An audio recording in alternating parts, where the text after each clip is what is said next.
Hello, BookThinkers family. Today I'm going to switch things up again and talk a little bit about another one of my core values, which is a bias for action and why it's important as readers we have a bias for action.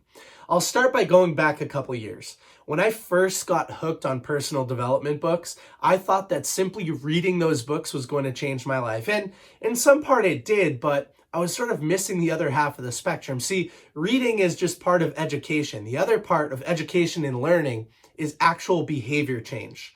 And so in corporate business all the time, we see meetings to set more meetings. It's one of my biggest pet peeves. Like, we should just have a bias for action. Perfection kills progress. And everybody knows at this point that progress is my one word. I love progress because it leaves me fulfilled at the end of the day and when I'm going to sleep at night. If I've made progress in my life, I know that I'm compounding over time towards a better outcome, a better life.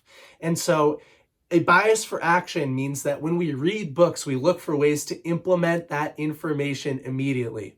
Maybe that's the next shirt, implement information immediately. And that's part of the core values of who we are at BookThinkers, right? We want to help readers achieve more and live better.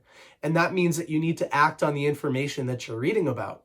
People ask me all the time, like, hey, you spend so much time reading books. Do you actually reflect and implement on anything? And I say, yeah.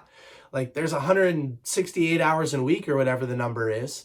And I read for about 15 hours a week. I sleep for 50 hours a week. And the rest of the time is used to implement that information. A bias towards action or a bias for action means that you can compound that information so much quicker. Trial and error, figure out what works. I love failure. It's the best teacher. And that's part of this core value of who I am.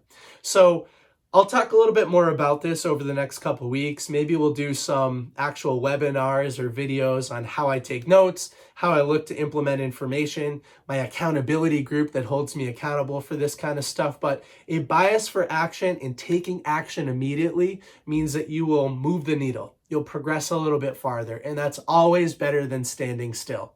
And with that, that's today's video. Thanks so much. Bye.